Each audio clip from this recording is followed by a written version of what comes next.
Hola, ¿qué tal amigos? Bienvenidos a esta nueva emisión de Diálogo de CGT Channel. Un saludo cordial desde Beijing. Recientemente las relaciones entre China y la Unión Europea han centrado la atención a nivel internacional. Esta relación, de la que se cumple medio siglo, se encuentra en una nueva encrucijada. ¿Cómo vemos las diferencias y fricciones que han surgido en las actuales relaciones entre China y la Unión Europea? ¿Cómo puede abordar Bruselas sus relaciones con China con un entendimiento estratégico más independiente? Hoy en nuestro programa tenemos el gran placer de invitar a la señora Guo Yu, redactora jefe de la revista de Cooperación Económica Internacional de la Academia de Comercio Internacional y Cooperación Económica del Ministerio de Comercio de China. Hola, señora Guo, gracias por acompañarnos. ¿Qué tal? Hola, presentador. Mucho gusto. Gracias.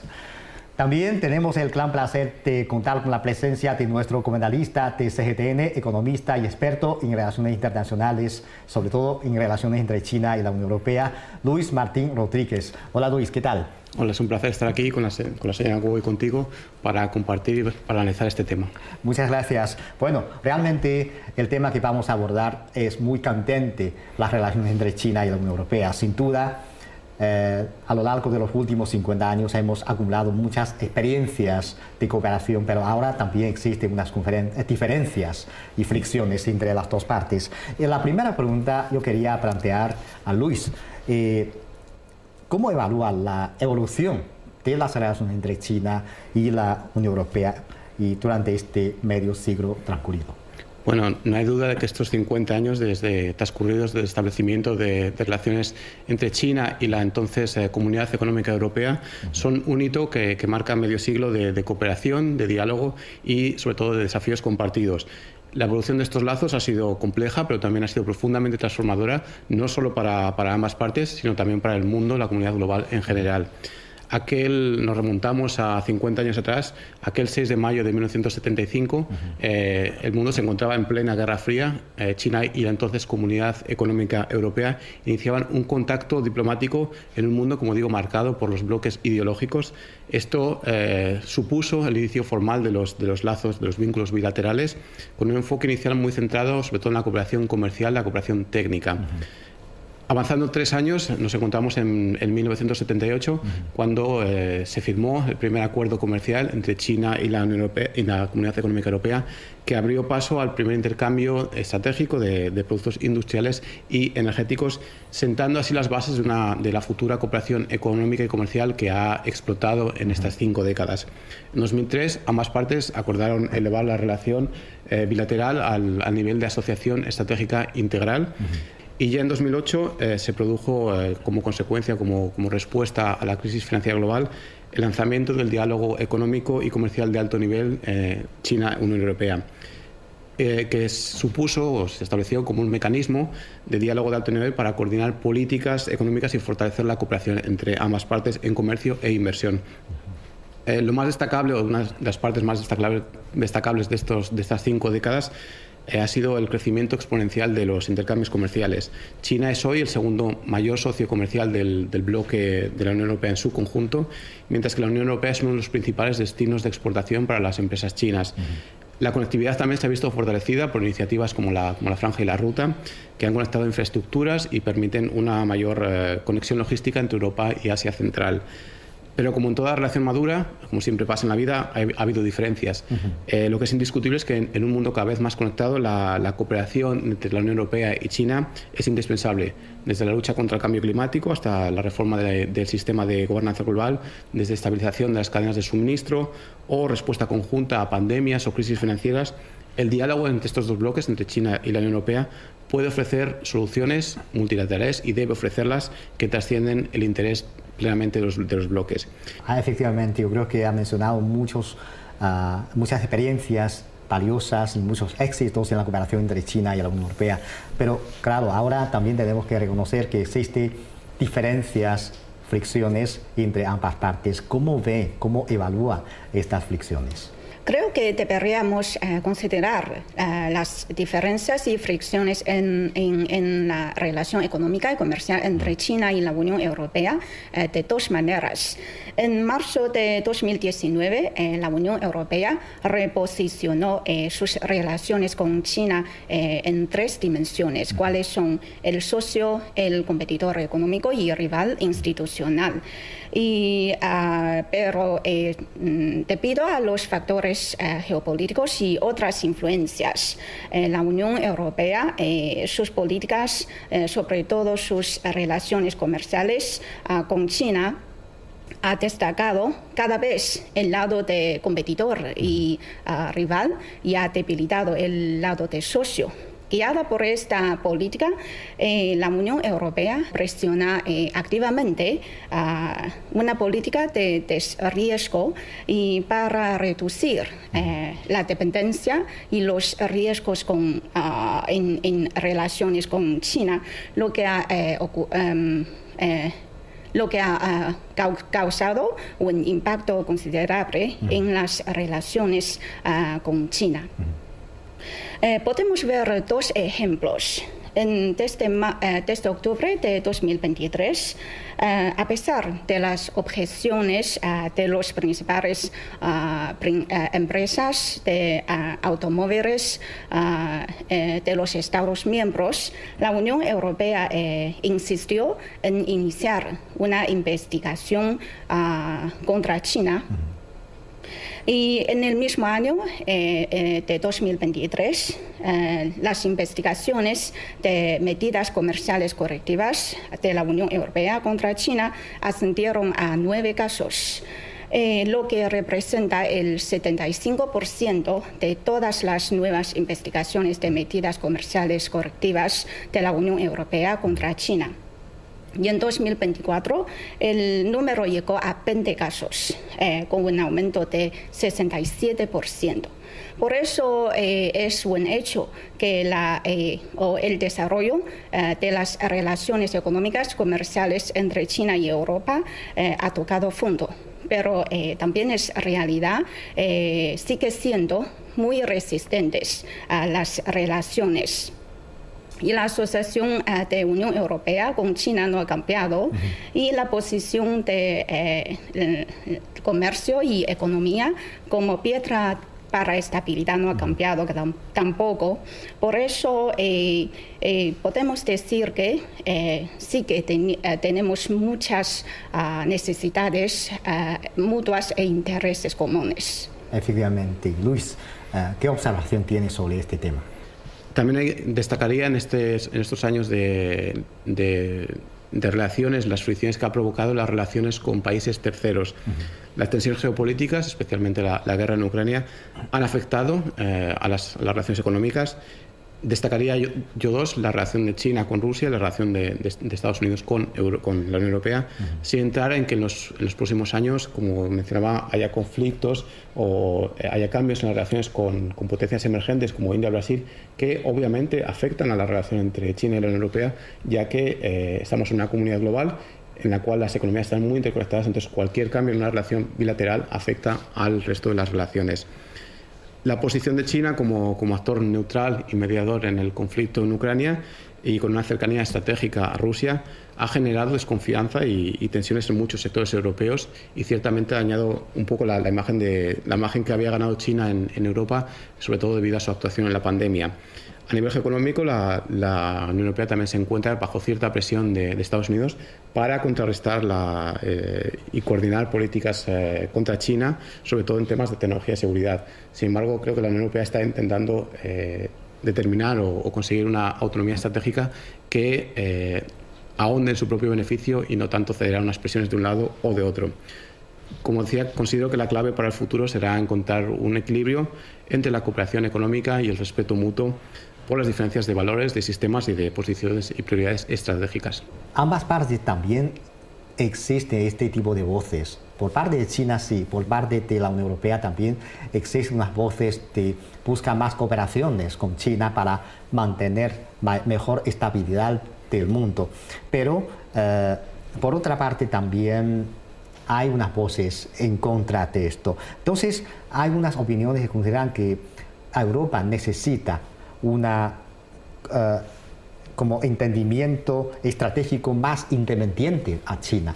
Sí, bueno, este es uno de los temas más delicados y relevantes en las relaciones internacionales actuales, y te aseguro que ahora mismo hay en Bruselas y en las capitales de los países miembros cientos, si no miles de funcionarios dedicados a pensar sobre este tema.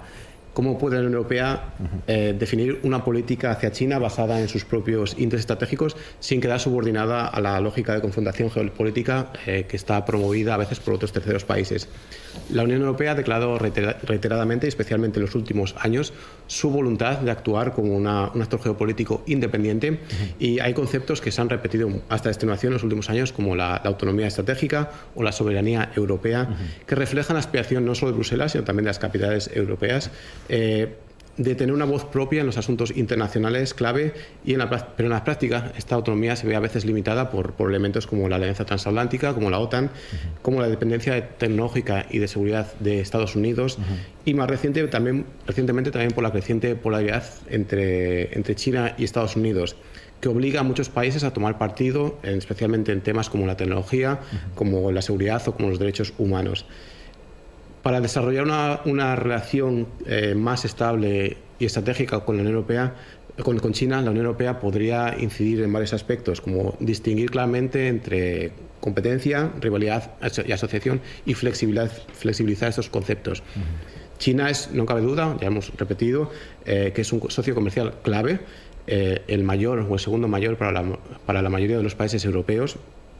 Es también un competidor económico sistémico, sí, no hay ninguna duda, pero eso no convierte la relación directamente en una confrontación, sino ofrece oportunidades de cooperación para beneficio mutuo. La Unión Europea, como decía antes, ha evitado asumir automáticamente ese enfoque estadounidense de desvinculación o de confrontación tecnológica, y en su lugar mantiene el diálogo económico abierto. La Unión Europea siempre está abierta a dialogar, el diálogo económico y político, incluso en contextos difíciles como el que nos encontramos. Pero la Unión Europea debe sobre todo también defender sus propios intereses industriales y tecnológicos. Debe invertir en la capacidad productiva, en la capacidad tecnológica, tanto sea en semiconductores, energías renovables o inteligencia artificial, pero no desde una lógica de exclusión de China, sino desde una lógica de diversificación, colaboración y resiliencia compartida. También ha de promover, y lo hace en cooperación con China y con otros países, estándares comunes y reglas de juego claras en la Organización Mundial del Comercio, en lugar de imponer restricciones unilaterales para poder ofrecer un terreno más neutral a los competidores. Y, sobre todo, como venimos repitiendo, se ha de ampliar el compromiso en temas globales comunes, como puede ser el clima, la seguridad alimentaria, temas de salud global, de desarrollo sostenible o de gobernanza de la inteligencia artificial o de otras tecnologías nuevas. Son ámbitos en los que la Unión Europea tiene intereses con otros países y puede cooperar, y además la Unión Europea ha demostrado que puede liderar estos espacios de cooperación inclusivos, y su voz es necesaria en este mundo. Y sobre todo, por último, ha de evitar caer en una mentalidad de guerra fría, que yo no creo que esta opinión sea tan popular en la Unión Europea. La Unión Europea es consciente de la guerra fría, de lo que supuso, y no creo que esté apoyando una lógica de separación por bloques. Está, yo creo que en línea con China en este sentido, de un mundo más multipolar, no un mundo separado por bloques, donde la cooperación y el diálogo primen sobre la confrontación. Claro, como lo que hemos mencionado, dentro de la Unión Europea también existe siempre otras voces que toma China como un riesgo, incluso lanzar unas políticas de eliminación de riesgo, ¿no? Entonces, ¿cómo debemos hacer o esforzarnos mutuamente para llevar esta perspectiva hacia un rumbo de más cooperación, más confianza mutua? Objetivamente, en la ansiedad de Europa o preocupación de Europa se deriva del deterioro externo del entorno exterior, y también es por la razón del declive de la fuerza integral interna, y también refleja un impacto del cambio de poder global. Por eso la coexistencia de la ansiedad, la narrativa de amenaza hacia China y también la dependencia mutua entre China y Europa constituye o podemos constituir una contradicción a la relación entre China y Europa. Para empujar a Europa a cambiar su perspectiva a la cooperación y las oportunidades, en primer lugar es necesario enfatizar que en el contexto del triángulo entre China, Estados Unidos y Europa, profundizar la confianza mutua, cooperación económica, y mantener una relación sano y estable de relaciones económicas y comerciales entre ambas partes puede reducir eficazmente la presión en los juegos de grandes potencias, tanto para China como para Europa. Claro. Y en segundo lugar, creo que podemos unir a Europa en la oposición al proteccionismo. Como sabemos que el proteccionismo comercial se convertirá en una pesada carga a todo el mundo. Por eso, porque China y Europa se encuentran respectivamente en un periodo muy importante para su propio desarrollo. Por eso es muy importante trabajar conjuntamente para oponerse al proteccionismo de todo el mundo. Sí. Y en tercer lugar, también creo que podemos reforzar la cooperación con Europa en la implementación de la Agenda 2030 para un desarrollo sostenible de la ONU. Y como Luis ha mencionado, Europa y China pueden ofrecer más oportunidades al mundo, no confrontaciones. Y por eso creo que al mismo tiempo es muy importante que China subraya las oportunidades comunes, sobrepasan los riesgos y las diferencias. Y por eso la construcción de un espacio de diálogo autónomo y libre de las interferencias externas es muy importante para mantener una cooperación estable entre China y Europa. Sí, pero para usted, ¿en qué consiste las oportunidades de cooperación en el campo económico entre China y la Unión Europea? En primer lugar, las oportunidades de mercado. Como por ejemplo, sabemos que China y Europa son actualmente el segundo socio de cada uno y en 2024 el volumen del comercio entre China y la Unión Europea llegó a 700.000 millones de dólares. Y es decir que el mercado de cada uno es muy importante para el otro. Y creo que, como Luis ha mencionado, que China y Europa pueden cooperar en terceros países. Tenemos muchas modalidades de cooperar en terceros países. Una de las modalidades es que, por ejemplo, China y Europa pueden cooperar en terceros países de África, de Latinoamérica, etc. Y también la cooperación entre la iniciativa de la Franja y la Ruta de China y Global Gateway de la Unión Europea podría ser mutuamente beneficiosa. Y en segundo lugar, las oportunidades tecnológicas. Eso es muy importante. Como sabemos que por la parte de Europa cuenta con muchas experiencias en la industria manufacturera tradicional. Y por la parte de China tenemos ventajas en campos emergentes, así como 5G, inteligencia artificial, etc. Y por eso es muy importante reforzar el acoplamiento estratégico entre ambas partes e integrar los recursos en la financiación de infraestructura, de las normas, etc.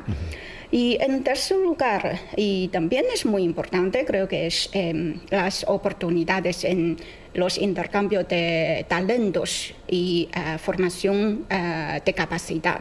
Como por ejemplo, en 1994, el gobierno chino y la Unión Europea fundaron conjuntamente China Europe International Business School, o CIBS, por sus siglas en inglés, en Shanghai, cual es una de las mejores escuelas de negocio en todo el mundo. Creo que eso deberíamos también haber más modelos similares en la cooperación entre China y Europa. Claro, claro. Otro factor que no podemos dejar de mencionar es Estados Unidos, un factor que realmente afecta al desarrollo de todos los países del mundo, sus políticas, que existe mucha incertidumbre. Con Europa también, ¿no? Estados Unidos en la era de Trump 2.0, que tiene como objetivo llevar a Estados Unidos a volver a ser más grande, ha lanzado una serie de medidas unilaterales, incluso contra su alianza tradicional, que es la Unión Europea. Entonces, en esta nueva era, ¿cómo ve la evolución de las relaciones entre la Unión Europea y Estados Unidos? Sí, esta era de Trump 2.0, que como lo has llamado, la relación entre Estados Unidos y la Unión Europea ha entrado nuevamente en una etapa más de tensión estructural, digamos, caracterizada por una mezcla de interdependencia, de desconfianza estratégica y de competencia económica creciente, algo que no habíamos visto casi nunca. Podemos quizás identificar ciertos cambios clave en esta relación. En primer lugar, la transición de la política de Estados Unidos primero, de una política que se consideraba como una especie de política episódica, digamos, a una política más estructural. La vuelta de Trump al poder ha reforzado este mensaje de que Estados Unidos prioriza sus propios intereses nacionales por encima del orden multilateral, incluso si esto significa presionar a sus aliados tradicionales como la Unión Europea, como Canadá o como México. La Unión Europea debe tomar nota de esto. La era Trump no es un paréntesis, es un síntoma de una transformación profunda en la política estadounidense. E incluso si cambia el presidente, la presión por el proteccionismo, por el nacionalismo económico y el repliegue estratégico ya está ahí. Incluso durante la administración Biden ya habíamos visto que estos elementos ya se manifestaban con la aprobación, por ejemplo, de la ley de la ley de reducción de la inflación. Otro elemento clave es las fricciones comerciales y el proceso de desindustrialización europea.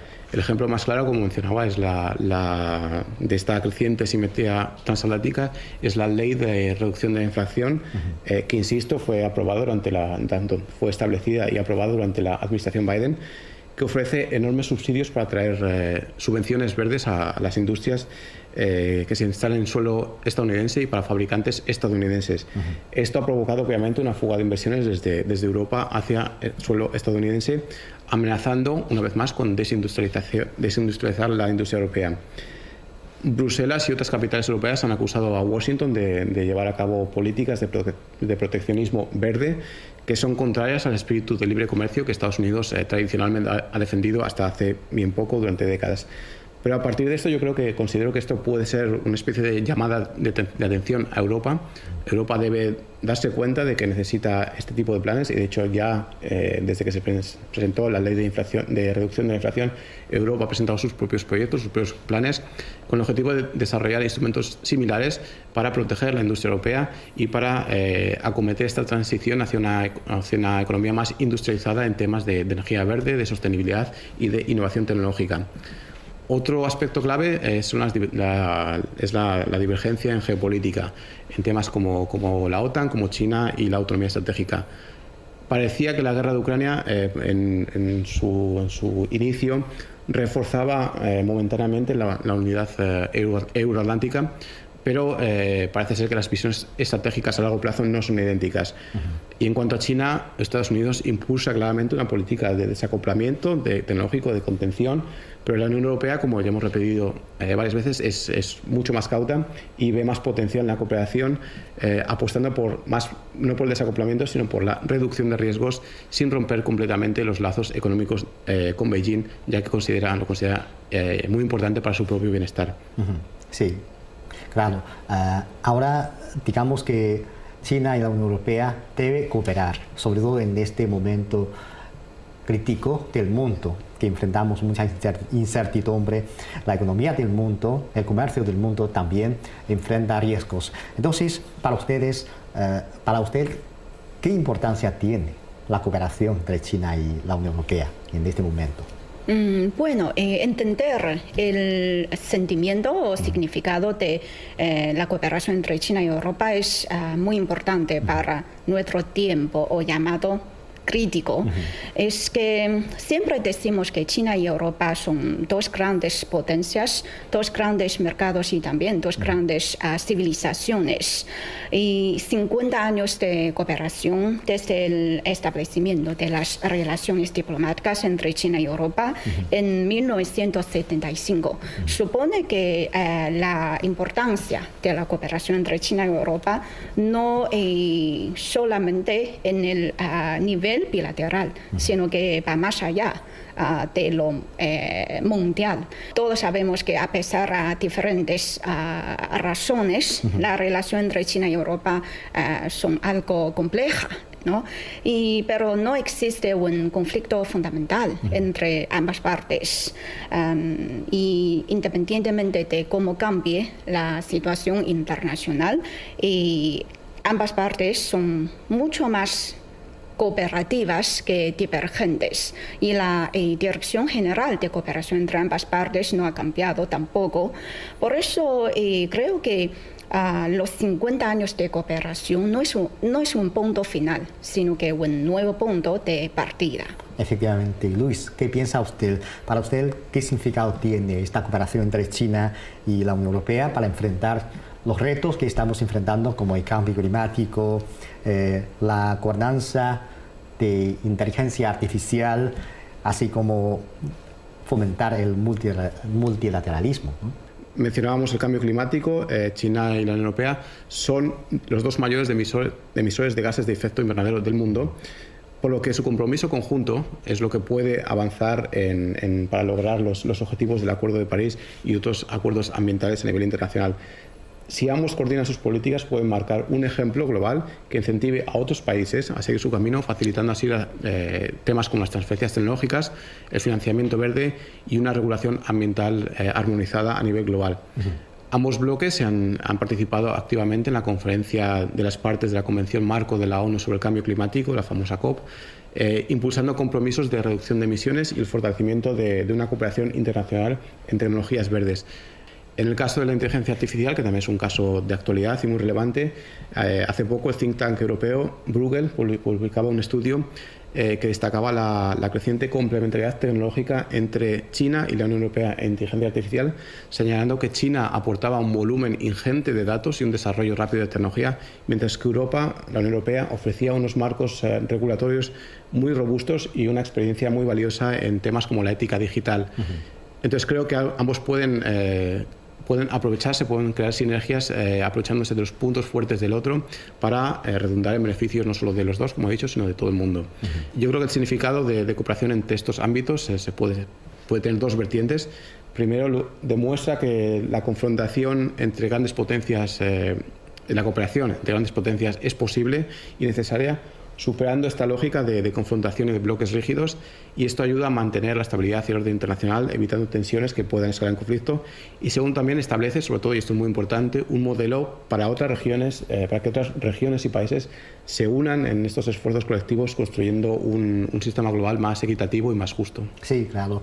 Igual como lo que ha dicho China en muchas ocasiones, que existen más oportunidades comunes que riesgos y desafíos y diferencias. Por eso esperamos que ambas partes pueden superar las diferencias, a pesar de que es natural que existen diferencias entre diferentes economías, pero hay que ver la faceta más importante, que es la cooperación. Solo de esta forma las dos partes pueden ser beneficiados de esta relación y además pueden contribuir conjuntamente para nuestro mundo de hoy, que es tan desafiante, ¿no? Muchas gracias a ustedes. Un placer. A usted. Muchas gracias, Luis. Gracias, gracias.